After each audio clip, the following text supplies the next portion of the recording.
Hello and welcome back, guys, to HEHE will someday be united versus Crypsis, game number 2 of this 2-game series in the Join Dota League season number 3, European Division 1. HEHE, they did take game number 1 rather convincingly, just had the better late game and even executed the early game better, but it's game 2, every game of Dota is different, so we'll see what's gonna come our way this time around. We're HeflaTV, I'm Coucher, and I am joined by Mike Lores. Oh crap, and I had my microphone muted on Skype, but Mike Lores, man, what up? Unless he's muted as well. Well, good times. Anyway, just to continue with the draft, or start with the draft, I guess. Brewmaster, picked up by HEHE. Oh, my mic was muted too. God damn it. Good stuff, man, good It's stuff. already been a long day, and it's like barely noon or whatever time it is. I don't know, but this is game number 2, and HEHE showing a dominant display with this solo mid Wisp. This game, I don't know if we're going to see that because they did pick up Brewmaster first, and he could go 2 different lanes, but still, that Wisp is scary. That's like nightmare-inducing levels of scariness. Yeah, it was pretty damn well played, to be honest, but it didn't get banned out. Crypsis instead taking out the Skyref Mage. They did get their hands on the Faceless Void this time around. So it's a scary hero to have for sure, but what do they partner it up with? The most common one, the Skyref Mage, is already banned out. Yeah, this is very similar to what we saw in the last game, except, of course, last game it was HEHE with that Faceless Void. So, Crypsis, it'll be... I mean, the Shadow Shaman is great. They would have liked to have the Skywrath Mage, but to go up against Brewmaster, but it's unfortunately not available for them. I think going for just a really plain vanilla strategy should be better for Crypsis, because last time running the core Jakiro just didn't do anything. If they pick up just strong heroes in general with the Shadow Shaman, maybe an Earthshaker down the line, then it'll benefit them. But going for a Rubik rather early, it's a decent hero to go up against Brewmaster. Not much synergy between him and the Faceless Void, though. Yeah, there certainly isn't. I mean, Fate Bolt is nice. Maybe, just maybe, if he goes for something that Rubik can steal to use there, but oh, HEHE, man. Once again, the IO. I do have my doubts about the mid lane IO. I mean, it worked out wonderfully for them, but I do believe they're not going to run the same strat 2 times in a row. Yeah, it is a possibility, but now maybe we'll see a game where we see a Wisp with someone else but Tiny, but against Faceless Void, Tiny is just such a great hero because of that craggy exterior. It's really insane how good that skill is against Faceless Void, and I don't see anything but a Wisp Faceless Void, Wisp Tiny in our future. Regardless, they are going to continue with the banning phase now. Bans coming out, Viper as well as the Mirana. The Mirana for HEHE was actually pretty devastating. Like, she landed quite a few arrows onto Crypsis, and it is a pretty dangerous hero, though it's not something that you can't play around.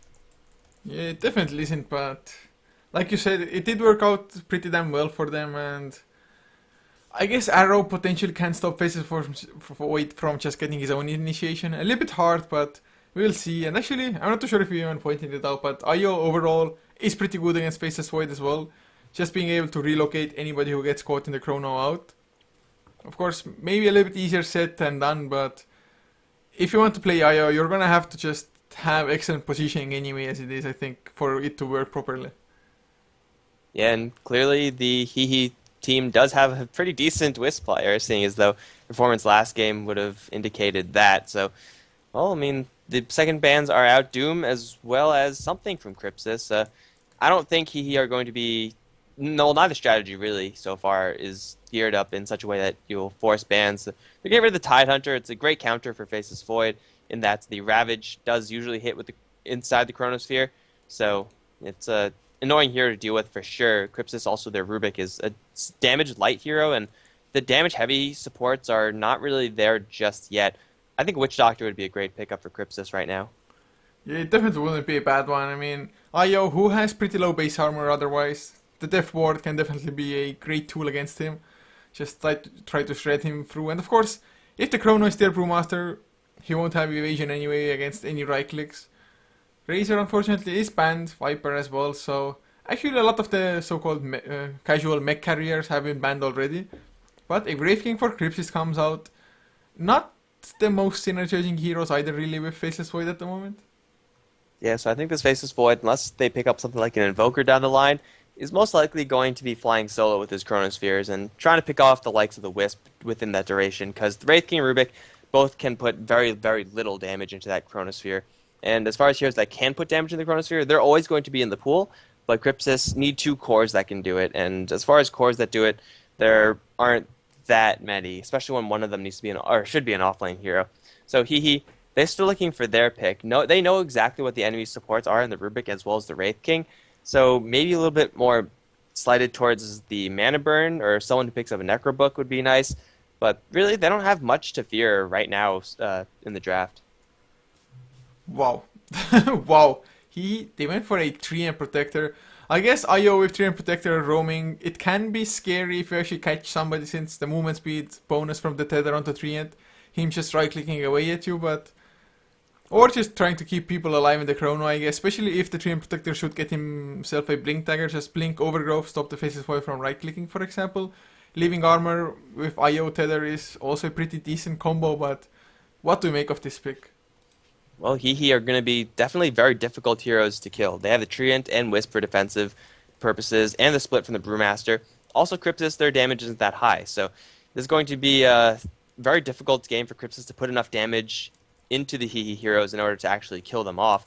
As far as early game, the Treant Protector and Wisp, assuming they are both going to be played as supports, it's rather uninspiring. I mean, they could do some okay damage if they get their hands on like the Rubik, but otherwise they don't have any stuns. Right now, HEHE don't have a single stun, in fact. The only one they have is the Boulder Toss from Brewmaster, and that's not exactly reliable. So I think they're going to want to pick up some more stuns, but I don't really know who's still left in the pool that plays a core that has a stun that they would really want to go for. Crypsis, they do have stuns and lots of disable, and now with the puck, they're going to have some silences as well. I think so far I like the Crypsis lineup just a little bit more. Yeah, I mean, I have to agree with you there.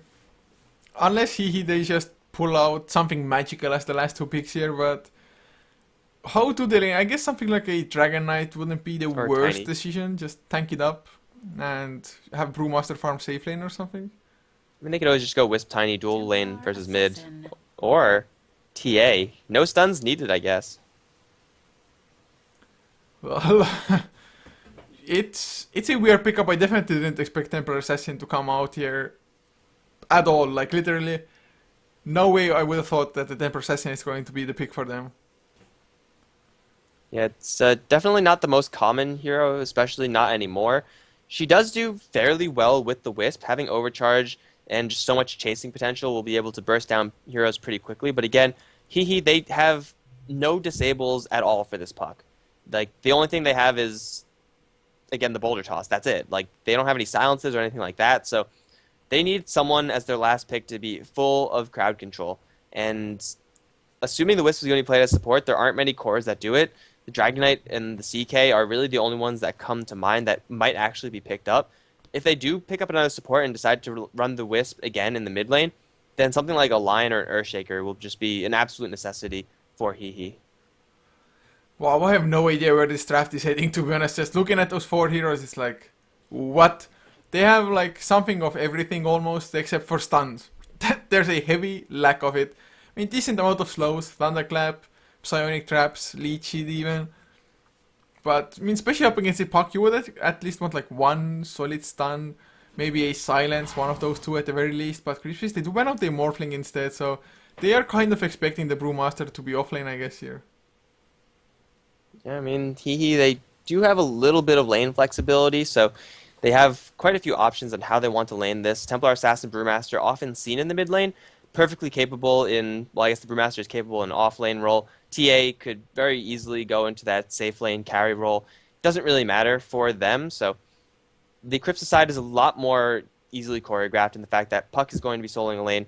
Faceless Void at this point is looking to go with a couple supports and play super defensively. So I think Crypsis just want to take this into the late game stage. They should be looking for an offlane hero that does offer that. So I don't know. What do you think? Late game offlane hero. For Crypsis, Yeah. I guess Nature's Prophet would kind of fit, maybe? Mm-hmm. It's Yeah, I guess Centaur can carry to some extent, but definitely not the most traditional ones. And he needs a pretty sick amount of farm to actually be able to tank it up so that his return would get to the carry phase. So Nature's Prophet is a possibility, although I do believe they might even go for a support here. Have the Faceless Void offlane, maybe even Puck, but probably Faceless Void offlane. Puck mid, Wraith King, Rubik +1 in the safe lane. Yeah, I think Although, yeah, go if ahead. the Brave King is core, he might get kited around rather easily by just the psionic traps themselves already. Yeah, I think for Crypsis, they should make good use of the fact that the enemies don't have much crowd control and pick up someone who's really slippery. Like a Weaver or a Slark would be fantastic because they will have no answers, hee hee. So you just have those heroes run around all day long, and well, it's going to be a Visage instead, so it is going to be a support that you were talking about. Most likely now a core Wraith King, which isn't terrible, but I don't think this is the best way they could have gone. I think I would have liked to see a Weaver or a Slark, just as far as canceling out any of the enemy's attempts at crowd control. Yeah, I would have loved the Slark to be honest for Crypsis, just purely for the fact that the Death Pact would have been so damn excellent against both the Living Armor as well as Refraction. Just getting rid of those charges almost immediately with the Dark Pact and then actually being able to damage that hero. Whereas at the moment, Crypsis, they don't really have any damage over time. I guess Brave King's Brave Fire Blast has 2 instances of it, but that's about it.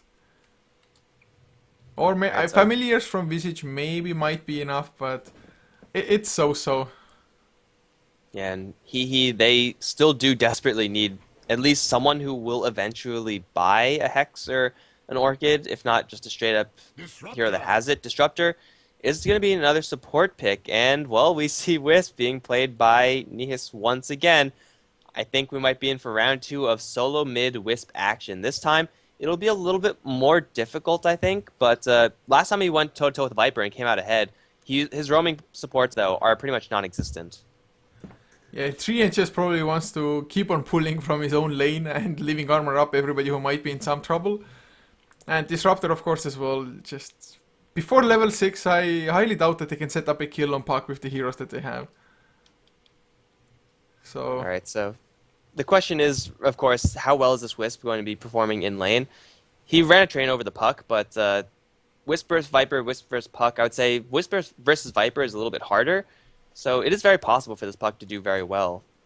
The Puck to do very no, the Wisp to do very well. yeah, it most certainly is, but we'll see. I mean, I guess the support rotations from Crypsis actually can be rather devastating. Just telekinesis into a little bit of damage followed up by a soul assumption. A lot of heroes can go down. Maybe Temporal Assassin, if he should be mid lane, can survive with the Refraction Meld or something, but we'll see. I have to go over the lineups again for you guys. For Crypsis, on the Radiant side, Mango Banana will be playing the Faceless Void, leaving Xenia on the Rubik, Crit on the Visage, Exist to play the Puck, and the last one will be Quicks on that core Wraith King. On the HeHe side, we got Fire going to be playing the Disruptor support along with the Treant Protector, played by Chipson. Natus is going to be on the Wisp once again, and we have the Templar Assassin, who actually has armor with 265,355 refraction damage absorbed. That's pretty insane. On the Templar Assassin, being played by Hua. Techno Roshan is going to be on the solo lane Brewmaster. It seems like it's going to be an aggressive tri-lane with the Templar Assassin. I can't say I've ever seen that before, although it might just be a 1v1 lane versus the Faceless Void. Either way, the TA should have a really good time. Yeah, I think so. Most likely will. I mean, I can't say I have seen it either. I'm just trying to go through my memory, which isn't all that great to begin with, but I am almost certain that an aggressive tri-lane with TA is something that I haven't seen happen. Safe lane farming, yes, sometimes, but even that's rather rare, I think. Well, Crit as well as the Rubik, Senya, I think, are going to be rotating downwards. They might run into some supports, although it looks like it's just going to be a lane switch. There is going to be a 3v3 lane down and bottom, and their lanes are not that great here. I mean, Templar Assassin can put out some serious damage early on, but against 3 heroes, her refraction is going to be burned through very, very quickly, and she might be able to focus someone down with the Treant Protector, but it's most likely going to be, at the very best for them, trades across the board. So this bottom lane is certainly going to struggle. Of course, top lane and as well as mid lane should be decent for them. So Man, we'll they're going to get first blood on Quicks, I think. Double damage on Treant Protector, the scariest thing ever, almost leech. It comes out. Few right clicks to follow, possibly, but Rayfire Blast onto Quicks actually saving some time. One more punch and they will get the first blood. Glimpse even used fire, wasting a little bit of mana there. Not too sure if it was necessary, but well, it certainly wasn't, but I guess kill secured anyway. Just double damage Treant, one of the scariest things to face early. It's 160 plus damage with each punch, and he only got 1 punch in, but really that was all that was necessary. It's a nice start for HeHe's bottom lane, but again, there were no supports there for Crypsis. Didn't expect that aggression. Now they're going to go for round 2, it seems. They're going to close in for a lead sheet potential onto Quicks. They will. The fraction is up, lift up, though this time onto the Templar Assassin. Will save Quicks, and Crit, without a soul assumption, just uses Grave Chill to make everyone back off. HEHE putting some pretty serious hurt onto the Wraith King, but they'll force out a salve, and they're going to quickly run out of mana to do that. In fact, the Treant Protector is out of mana. Yeah, I mean, if only they had the glimpse now for this attempt, would have been an easy kill onto Quicks this time around, but like you said, it's just forcing out the healing salve, although now it's not like Temper Assassin wants to come out too close now that the Treant Protector is missing there. Doesn't have level 2 yet, so no points into Living Armor either. So they will have to play on the defensive a little bit here. Yeah, the Treant Protector's physical damage, amplified by the minus armor of the TA, is really the only thing that's going to let HEHE get any kills in this lane. Otherwise, I mean, there's not that much damage coming out from these heroes, as we said before. Once Visage gets a couple points of Soul Assumption, then things get really dangerous, because the Refraction from TA is not going to last for very long. It'll be burned down with the Wraithfire Blast, and then after that, it's just a feeding frenzy for Crypsis. So, bottom lane, extremely delicate for HEHE, but they're off to pretty much as good of a start as you could possibly ask for. Techno Roshan up on top is doing pretty well versus the Faceless Void. He's got 7 denies to his name, whereas Faceless Void has 7 creep kills. So he's doing very well there, and taking a quick look at mid, 7-5 versus 9-5. Puck with the Haste Rune and 2 Blades of Attacks is outlasting the Wisp pretty comfortably. Yeah, I mean, I guess it's to be expected as well, especially with the double Blades of Attack. Not the most common of item builds, but I mean, you do what you have to do to just get the advantage in the lane. Bottom lane. Oh, they're going for the lead sheet onto Wraith King. A nice Wraithfire Blast into Chipsign in return. Telekinesis onto Hava as well. No damage follow-up, at least not a proper one. They have the glimpse, they will bring him back. Should be enough, I think. Melt hit, a few more right clicks, that's all they need. One more. Chipsign, he will get the last smack in with his 3 arm. But Crit, he still has vision of him. They're trying to go for Zenya now. Another melt hit, they need a little bit more lead sheet. Comes through, leaving armor onto Chips himself as well. Crit, he's boxed in completely. Hava, he gets close enough for the right clicks, and they will get the kill with the last melt hit. Literally, the second Visage went down, he got enough mana for Soul Assumption, and that would have killed off this Treant. But Treant taking so many hits, as I guess Crypsis don't really realize that Treant has a crap ton of strength and a stout shield. They're not focusing the TA at all, they're not focusing down fire at all. It's just bad calls overall for Crypsis. They could very easily turn this one around and focus down the Templar Assassin if they just were coordinated enough, but they're struggling to bring down the tree. Who's going to be forced to base again, but if he gets 2 kills every single time he rotates down there, that's a huge win for HEHE. This bottom lane just not going well for Crypsis at all. It's most certainly not, and now Hava on the Temper Assassin picks himself up a Magic Stick as well. Definitely a great item to have in a tri-lane versus tri-lane situation, because 100% spams or spells will be spammed. Yeah, and mid lane, Exist dropping very, very low. These Wisp Balls do quite a bit of damage. It's level 3 on them. But again, I don't think this puck should die. It shouldn't die versus a Wisp because, I mean, there's no crowd control there. Chipson, once again, is going to be the target focus. He's going to get Wraithfire Blast. The Connect Field is up, but they're focusing down onto the very soft Rubik. This is going to be the death of the Rubik, trading for the tree. Fire is going to be chased down, as is Crit, with still the damage from Hua. He's going to back off for now and try to help out his friendly Disruptor. Got Wraithfire blasted and is being chased down by Creeps. Looks like that should be the end of it, although Crit's going to turn around. Hua without the damage bonus from his Refraction means that he can't get the kill this time. Ultimately, it's going to be a 1-for-1 trade coming through. Finally, Crypsis get themselves on the board.